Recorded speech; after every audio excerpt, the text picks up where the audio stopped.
The sudden death of actor Matthew Perry. Perry passed away at the age of 54 after an apparent drowning in a hot tub at his home in L.A. Perry is known for several roles throughout his career, but none are more popular than his portrayal of Chandler Bing on Friends.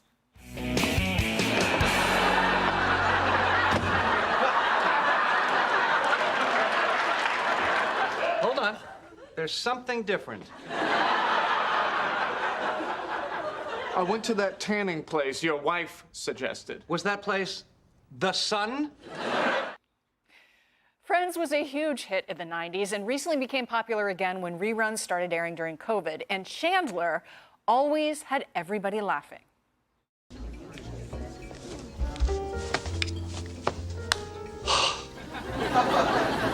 What are you doing? One nation, under God, indivisible, with liberty and justice for all. I remembered it. The champagne is here. Christina Coleman is outside the late actor's home in L.A., where fans have been stopping by all day. Christina, to you.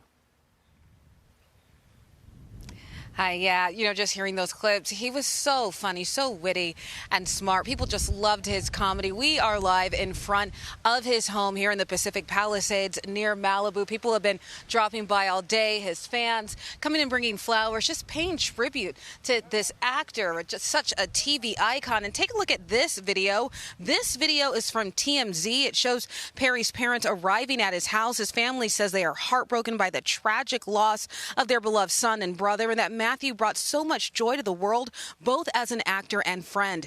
His cause of death has not been determined, although he is most known for his fun-loving, witty role as Chandler on Friends. He was also known for using his platform to draw awareness to how tough it is to battle addiction. He struggled with it. He really, really did, and he detailed all of this in his memoir. Take a listen.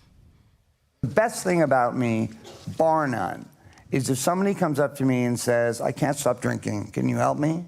I can say yes and follow up and do it. When I die, I don't want Friends to be the first thing that's mentioned. I want that to be the first thing that's mentioned. It's powerful to hear him say that. TMZ also obtained video of the coroner arriving at Perry's house. They report that his assistant found him unresponsive yesterday here at his home in the jacuzzi, several hours after Perry finished a 2-hour match of pickleball. TMZ also reports that first responders did not find any illegal drugs at this house, but they did find numerous prescriptions, including antidepressants and drugs to help with anxiety and chronic obstructive pulmonary disease. His cause of death has not been determined. Many fans say they're both heartbroken by Perry's sudden loss and also grateful that he helped so many people coping with addiction. We just saw all the positivity projected on the camera, and then later we saw all the positivity projected by showing the struggle he's been going through. Other people out there that are going through the same thing, they know, like, they're not alone. They're not the only ones. And they can maybe reach out for help as well.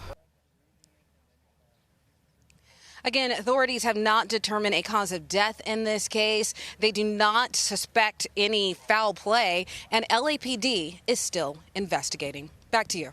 Christina Coleman, thank you. Just 5 days ago, Perry posted an eerie photo on Instagram showing him relaxing in a hot tub at his home. It was his last post before his death. Let's bring in Daily Mail reporter Caitlin Becker. Caitlin, thanks for joining us. I just want to get your thoughts right now. He noted that he wanted to be remembered as someone who helped those with addiction, something he understood because he suffered with it himself. Yeah, and I think a lot of people are really talking about the good work he has done throughout his life. Even in between his relapses, he worked hard to help the sober community and those who were also recovering. He sold his Malibu home years ago and created Perry House, which was a sober living facility for men. He since sold that, I think, in 2015. But he really did dedicate his life to not only bringing joy to fans, but to being honest about the hardships he had in his own life, and even saying, I might not be able to do it for myself, but I will help you if you ask for it. Hey, Caitlin, this is Charlie Hurt. Thank you for this reporting. Can you describe for us what's the scene has been like outside of his house, and what the sort of reaction from normal people, regular people, has been? Yeah, with any celebrity death like this, we usually see a bit of chaos outside of the house. The house was surrounded by police tape. Police had to set up a little bit of a barricade to make sure that journalists and kind of looky-loos weren't trying to get across it. Perry's family, his mom, his stepdad, also showed up on the scene late last night. They, of course, were gained entry into the house. And it was sad. I mean, neighbors came outside. There were fans who've showed up, and everyone is shocked. And that seems to be kind of par for the course, both for people in the community who knew him and also for fans. Everyone is shocked. Everyone is saddened. And DailyMail.com spoke to a good friend of Matthew's from the sober community, and they said that among their circle, they were just devastated and crying. And our source who had spoken to him within the last few weeks said that in their last conversation, he seemed positive, he seemed upbeat, and most importantly, he sounded sober. So it just seems at this point like this tragedy happened when he was really on an upswing in his life. Caitlin, Lisa Booth here. I was reading a quote that he said, and he said, "It is very odd to live in a world where if you died, it would shock people but surprise no one." He first became addicted in 1997 to painkillers. Talk a little bit about that struggle. He was obviously open with it. He wanted to try to encourage other people to not go down that path. So I do think it's important to discuss. Absolutely. His addiction to painkillers began in 97 after a jet ski accident, but he had said that prior to that, it was when he was about 21 years old that he realized he had a problem with alcoholism. Throughout his life, he had been in and out of rehab something like 15 to 17 times. At one point, he writes in his book that he was taking 55 Vicodin in a single day while working on Friends and still showing up and delivering his lines. Fans of the show will, of course, remember watching his character, who is beloved, but throughout the season, you see drastic physical changes with him, and those often coincided with where he was in the throes of his addiction. And that was really challenging for him. He never married, he never had children, and he has said in his book and in several interviews before that his addiction was a reason for his loneliness, and that now he had hoped that in his 50s he would have been able to find someone and get married because he wanted to be a father. So I think this is something that everyone who is a fan or not a fan, knows the show, doesn't know the show, but we all know someone who has been impacted by opioid addiction, whether it is a friend, ourselves, or within our own family. So people can relate to this. They can relate to this loss. And I think that is really pointing to that statement that he made, that people will maybe be surprised and not shocked, or shocked and not surprised. When you are someone who has so publicly dealt with these struggles throughout your entire life, people's first thought is that perhaps it could be opioids or the addiction, but we have no proof or no reporting and nothing from the cops to say something to that Absolutely. It effect. takes such a toll on the heart and on the body as well. Caitlin Becker, thank you so much for your insights tonight. Thanks. You know, there's also been a lot of reporting about just how kind he was in life, funny and kind. And Jason, you have a little bit of a personal story about this. Well, my wife and I, look, we were huge fans of the show Friends. When it was happening in real time, we were watching it all the time. He's made some good movies. Fools Rush In. We've watched that, I don't know, dozens of times along the way.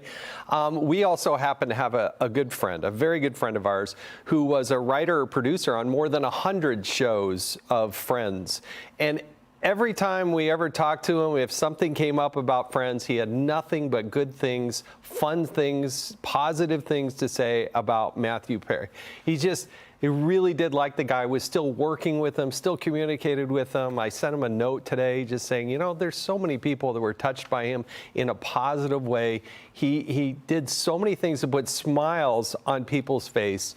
And it's good to know kind of behind the scenes, even though he's going through all these struggles and all these tough things, that he was at his heart, I think, a really good person. You can't say that about everybody in Hollywood, but this guy would seem to be a really good person. And it's sad that he had to fight through this and that he passes away at such a young age. But boy, he touched a lot of good people in a very positive way. Yeah, Paget Brewster starred in the show's 6th season. She played the love interest, Kathy. I'm sure a lot of folks that were in college like me in the 90s remember that, tweeting or Xing.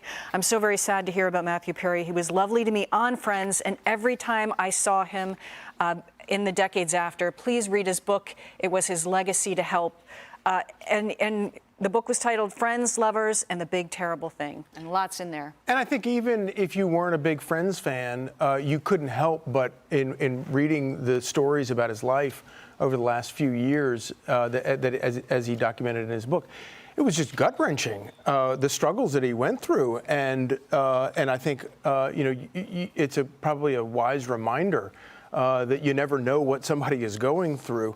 But also, if you've ever been around people who have struggled with substance abuse, you couldn't help but admire. I mean, the guy, not only did you admire the fact that he had apparently overcome a lot of these things, but he dealt with it so forthrightly and very honestly. And he really was committed to telling that story to help other people, which is so admirable. Well, and I think that's what's so sad about the opioid crisis in America, right? I mean, he was prescribed painkillers in 1997 from a jet ski accident. I mean, this was something he was given by doctors. I read that he spent $9 million trying to get sober. So, I mean, this is something he wanted to fight. He didn't want to be addicted to painkillers. And apparently his dad was an alcoholic as well. So clearly a lot of struggles growing up, which led him to that. So that's why my heart breaks for him and wanting to have tried to fight this, fight the opioid addiction, fight this addiction to painkillers. I loved Friends. I remember watching the season finale in college along with 52.5 million Americans. I mean, think about that number, right? So he's an icon, household name, and brought a lot of laughs to all of us. Yeah. So. And condolences to his family, his friends, all his loved ones. Hi, everyone. I'm Brian Kilmeade. I want you to do me a favor. I want you to click to subscribe to the Fox News YouTube page. This is the only way that I know for sure that you're not going to miss any great commentary, any great news bites, any great interviews coming your way on Fox. You can get it all here on YouTube. So subscribe right now.